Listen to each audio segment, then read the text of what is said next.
Hello everyone, my name is Shruthi and I'm from Hyderabad, and I've completed my B.TECH in the stream CSC, and my college name is Indian Institute of Engineering and Technology.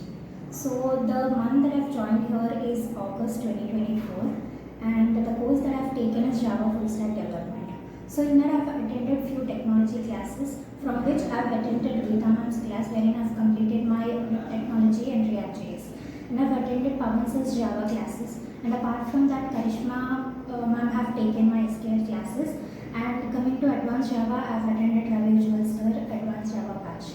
And after that, I've completed my project batch as well, wherein we have worked on Advanced Java and React.js.